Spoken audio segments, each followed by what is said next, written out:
Oi, vídeo novo! E hoje eu trago uma análise com ênfase no aspecto psicológico de 1984.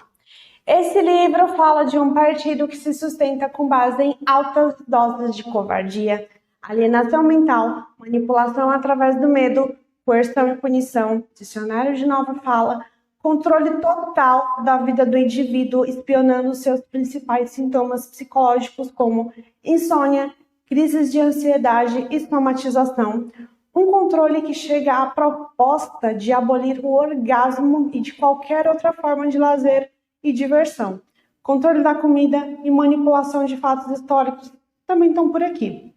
A descrição dos primeiros segundos te lembra algo? Se você falou, é um regime totalitário. Vejo vocês depois da vinheta, aproveitem e já se inscrevam no canal, deixem um joinha, porque eu garanto que depois de assistir a qualquer vídeo desse canal, você nunca mais vai ler um livro como antes. Te vejo em 8 segundos.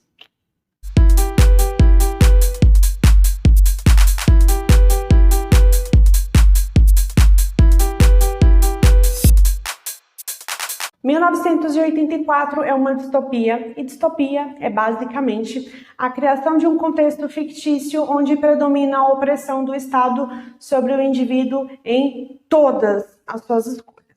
Claro que a distopia é um recurso alegórico que fala, de regimes totalitários passados e atuais.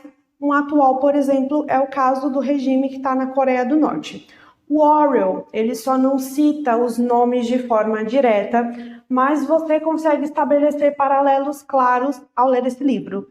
Portanto, minha gente, qualquer semelhança ou coincidência com o regime totalitário implantado na antiga União Soviética, hoje a atual Rússia, e o regime autoritário nazista na Alemanha não é coincidência ou semelhança.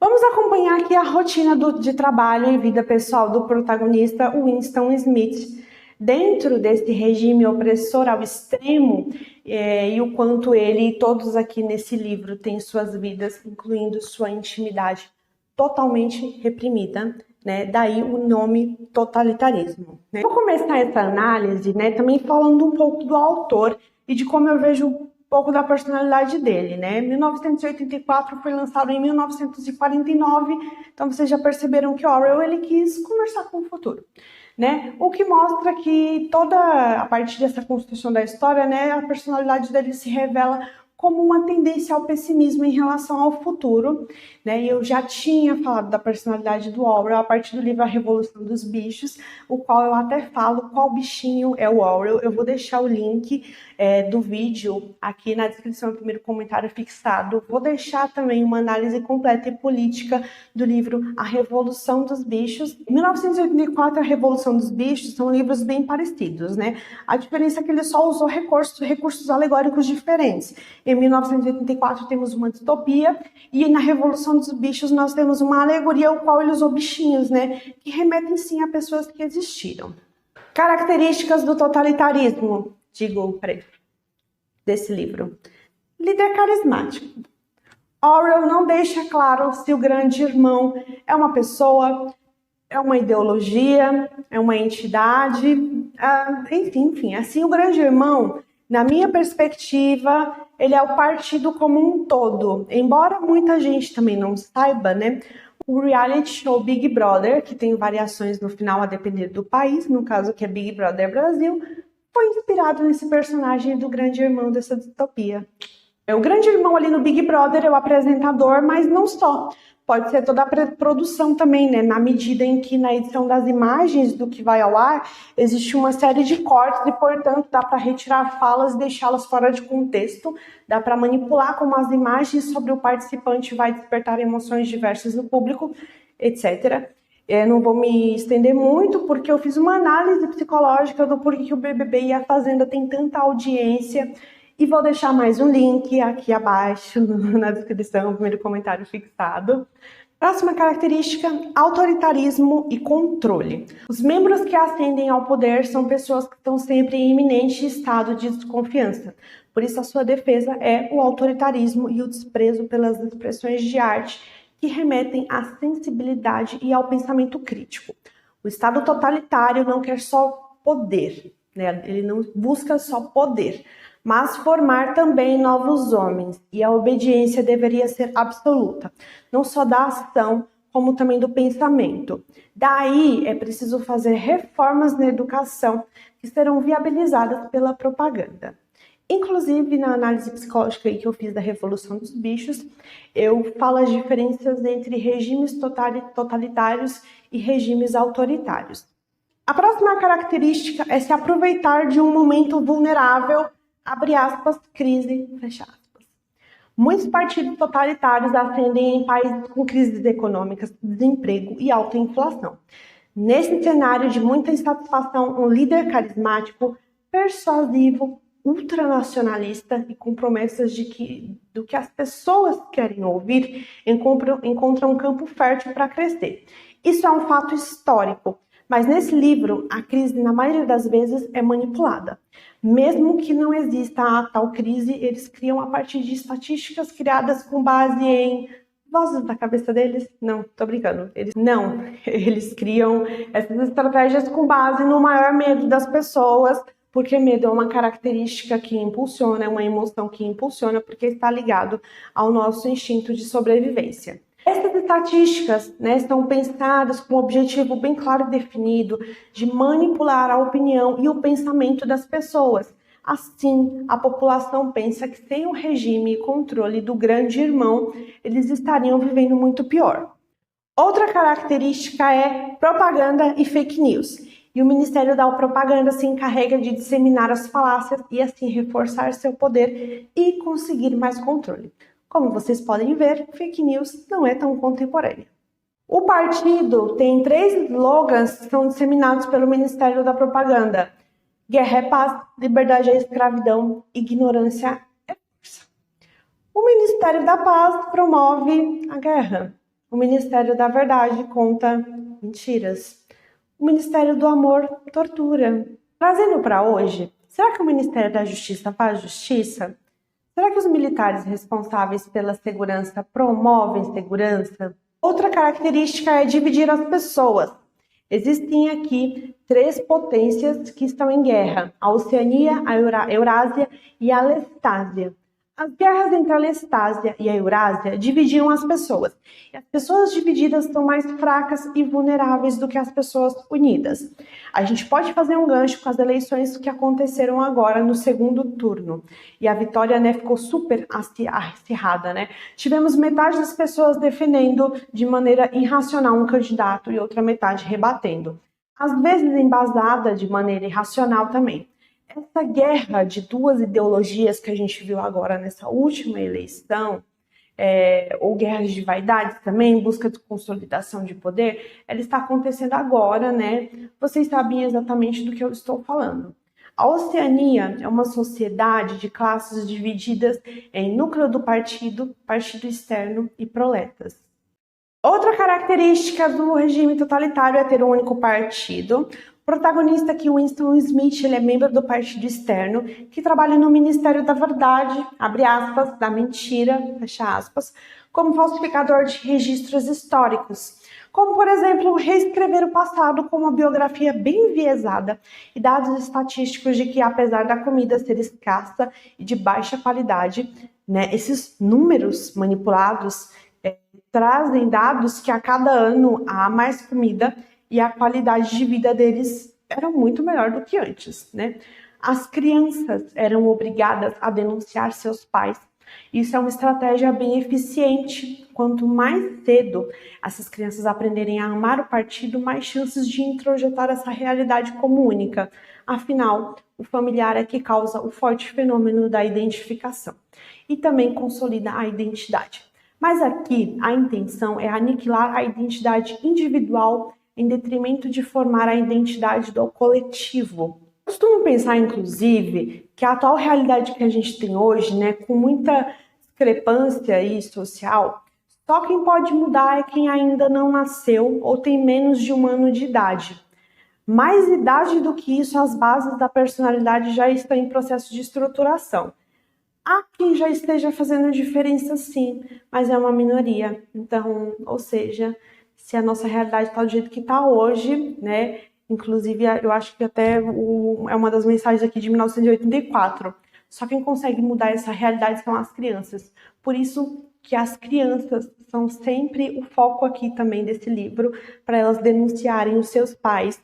E o Ministério da Propaganda, ele mexe, promove muitas mudanças ali na educação delas, para que elas só pensem no partido, só amem o partido. E os recursos para manter os adultos e idosos que conheceram outras realidades antes do partido, né, é a propaganda em massa e a privação de acesso a notícias, né, com exceção das que o partido tem interesse que sejam veiculadas, né. Outra coisa também é a destruição de livros que deem pistas sobre um passado antes do partido e qualquer forma de arte que diga o contrário do que o partido diz.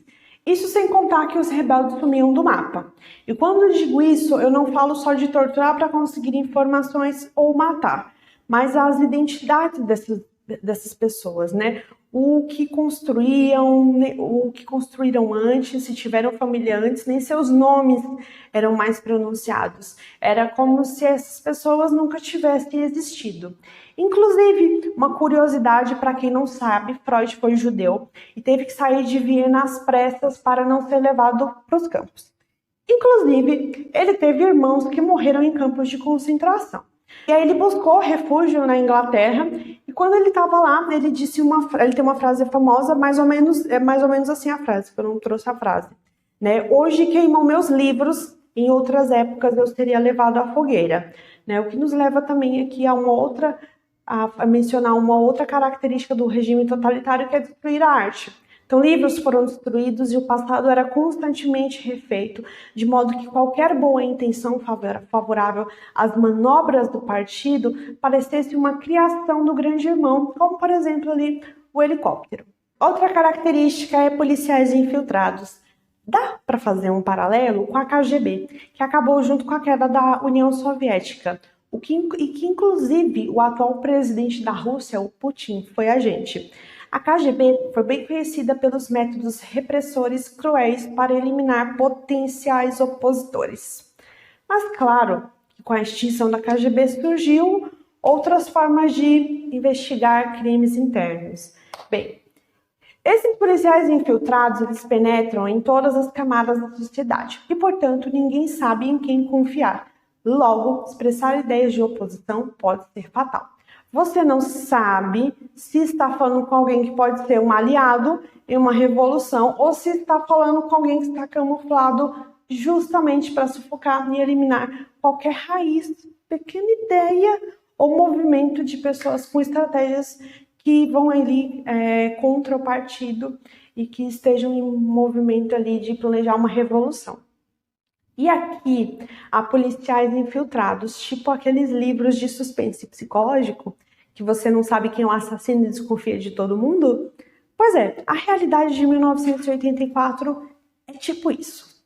Justamente para reprimir com muita eficiência ou principiar de qualquer ideia de oposição. Outra característica é controle do que pode ou não ser dito.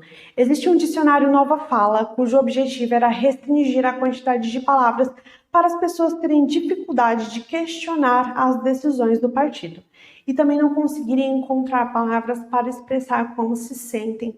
E as palavras novas, elas eram pensadas e projetadas, né, para pensar só no partido. As pessoas e crianças eram treinadas e orientadas a fazer denúncias de duplo pensamento, né?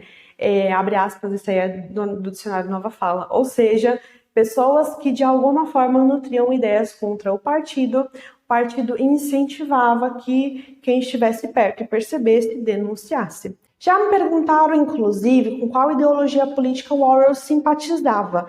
Né? Pelas ideias dele, a gente pensa ou é comunista ou esquerdista.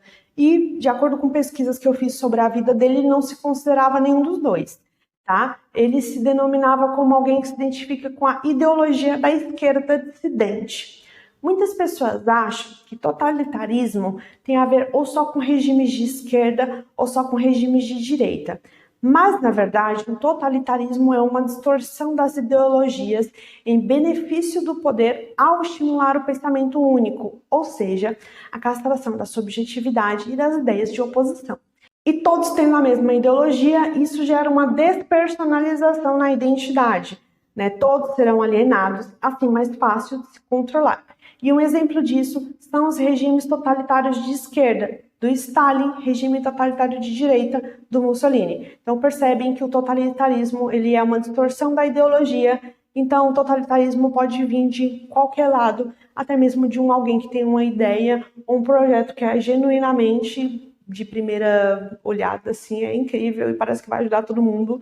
E ele pode ter algumas raízes no totalitarismo, sim, até porque ele se adapta às circunstâncias. Eu queria falar um pouco também sobre a personagem Júlia, que eu gostei bastante dela. Ela é uma dissidente, mas o aspecto mais notável é que ela ia contra as regras quando estava em consonância com as suas vontades. Todos nós conhecemos alguém assim. Eu te amo desde que, eu gosto de você desde que. Eu acho que a Júlia representa as pessoas que não têm assim muita coisa contra o partido. Mas se algum aspecto da regra castrar os seus desejos mais fortes, então ela abre uma exceção e luta abertamente ou não para mudar o aspecto. Esse tipo de pensamento é até comum, né? Mas ele tem que ser alvo de críticas, né? É o pensamento que critica o pensamento. A Júlia, ela lutava veladamente. E um paralelo aqui, para vocês entenderem melhor, a relação da Júlia com o partido. Será que eu realmente gosto de alguém? Ou do que essa pessoa me oferece? Como você vota? Você pensa em um candidato que vai te trazer um benefício direto ou escolhe aquele com base no que é melhor a longo prazo para o coletivo? A Júlia é alguém que me inspira essas duas questões. Né? Voltando aqui mais para a Júlia, ela sentia desejos completamente humanos e legítimos, mas que eram proibidos pelo partido. Portanto, as regras que a beneficiavam, ela burlava, se mostrava prática, objetiva e estratégica, quando iam de acordo com o que ela queria. Mas a Júlia, ela não era uma rebelde convicta como Winston, que queria encontrar pessoas, né, que eram contra o partido e viabilizar a ideia de destruí-lo. A Júlia não tinha convicções como a de Winston. Tem uma frase que ele usa bem pertinente para descrever a Júlia que eu gosto bastante, que ele fala assim: você só é rebelde da cintura para baixo. Bom, o clímax do livro tem características centrais de regimes totalitários, que são eles a coerção, humilhação, tortura física e psicológica. Por causa dos policiais infiltrados, né, qualquer relação com a KGB não é mera coincidência. Tá. Winston foi torturado e por meios coercitivos o partido, né, intimida, coloca muita pressão, o medo é constante. Winston, ele é forçado a desconstruir suas ideias contrárias às do partido. Existem uma série de estratégias empregadas para isso. E uma delas me fez lembrar algumas séries sobre assassinatos que eu vi, em que as pessoas consideradas culpadas eram submetidas a horas de pressão psicológica, privação de alimento e água para tentar arrancar uma confissão.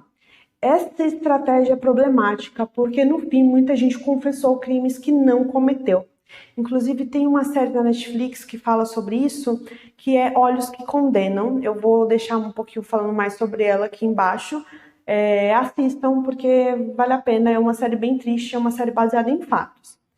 Voltando aqui ao livro, o Winston não cometeu crimes no sentido de matar alguém, mas pensar diferente de como o partido queria que as pessoas pensassem era um crime. E o ponto alto da estratégia de coerção e opressão é a Sala 101, que é a mais temida. A que a gente se pergunta, e o próprio Winston se pergunta, o que tem nessa Sala 101? E eu ficava pensando, quero saber também, né? Eu e o Winston estávamos bastante curiosos. E a pressão é tão grande porque não basta que você confesse ou traia pessoas que você ama. Não, isso não é suficiente. Você precisa passar pelo pavor de encarar o seu maior medo. Por isso a sala 101 é personalizada, porque temos medos diferentes. Na sala 101 tem a cereja do bolo totalitarista.